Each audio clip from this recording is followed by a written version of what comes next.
গভীর সমুদ্রে মাছ আহরণে জোর দেওয়ার আহ্বান জানিয়েছেন প্রধান উপদেষ্টা। কানাডায় মা বাবা বা দাদি নানিদের ভিসায় আনতে আয়ের শর্ত বাড়ালো সরকার। ট্রাম্পের মন্তব্য ও যুক্তরাষ্ট্র ভারত বাণিজ্যে নতুন সংকট, নতুন চমক দেখালেন বুবলি।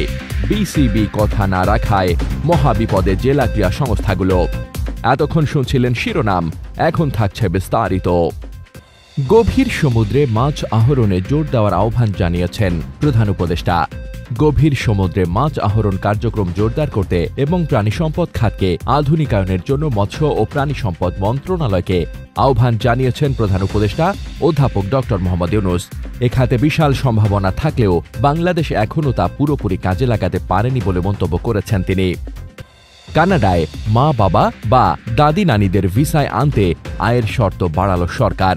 কানাডায় বসবাসরত নাগরিক এবং স্থানীয় বাসিন্দারা যদি তাদের মা বাবা বা দাদা দাদিকে সুপার ভিসার মাধ্যমে কানাডায় আনতে চান, তাহলে তাদের এখন আরও বেশি আয় দেখাতে হবে।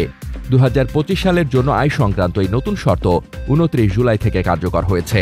এই সুপার ভিসা প্রোগ্রামের আওতায় অভিভাবক বা দাদা দাদিরা সর্বোচ্চ 10 বছরের জন্য কানাডায় ভ্রমণ অনুমতি পেতে পারেন এবং প্রতিবার সর্বোচ্চ 5 বছর পর্যন্ত কানাডায় থাকতে পারেন। এই পরিবর্তনের ফলে অনেকেই নতুন করে আয় হিসাব করে সুপার ভিসার আবেদন প্রস্তুত করবেন। যারা কানাডায় বাবা মা বা দাদা দাদিকে আনতে আগ্রহী, তাদের জন্য সঠিক তথ্য যাচাই করে আগেই প্রস্তুতি নেওয়া অত্যন্ত জরুরি। ট্রাম্পের মন্তব্য ও যুক্তরাষ্ট্র ভারত বাণিজ্যে নতুন সংকট। যুক্তরাষ্ট্রের সাবেক প্রেসিডেন্ট ডোনাল্ড ট্রাম্প বলেন, ভারত আমাদের বন্ধু হলেও তারা দীর্ঘদিন ধরে ঘনিষ্ঠভাবে রাশিয়ার কাছ থেকে সামরিক সরঞ্জাম কেনে এবং শক্তির ক্ষেত্রেও রাশিয়ার অন্যতম প্রধান গ্রাহক। তিনি ভারতের ওপর 25% আমদানি শুল্ক আরোপের ঘোষণা দেন, যা কার্যকর হবে 1 আগস্ট 2025 থেকে। সেই সঙ্গে ভারতকে রুশ সামরিক ও তেল আমদানির জন্য একটি অতিরিক্ত পেনাল্টি দিতে হবে। নতুন চমক দেখালেন বুবলি। বাংলা সিনেমাতে দুর্দান্ত অভিনয়ের কারণে জনপ্রিয় হয়ে উঠেছেন শবনম বুবলি। এবার নতুন কাজ নিয়ে সামনে এলেন এই চিত্রনায়িকা। একটি মিউজিক ভিডিওতে পারফর্ম করে সবাইকে চমকে দিয়েছেন তিনি। সিনেমার গানের বাইরে গানটির মাধ্যমেই প্রথমবার বুবলি পারফর্ম করলেন একক কোনো মিউজিক ভিডিওতে। বিসিবি কথা না রাখায় মহাবিপদে জেলা ক্রীড়া সংস্থাগুলো। কথা দিয়েও কথা রাখেনি বিসিবি।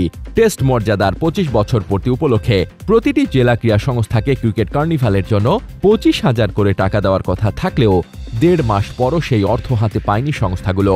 স্কুল ক্রিকেটের জন্য স্পন্সর প্রতিষ্ঠান গেল জানুয়ারিতে বিসিবিকে অর্থ বুঝিয়ে দিয়েছে। সে টাকাও জেলা ক্রীড়া সংস্থাগুলোকে দেয়নি বিসিবি। নিজেদের টাকায় ইভেন্ট আয়োজন করে বিপাকে কর্মকর্তারা। অসহায়ত্বের কথা জানান সময় সংবাদে। বিসিবি জানিয়েছে, অভ্যন্তরীণ সমস্যার কারণে সময় মতো অর্থ দিতে পারেনি তারা।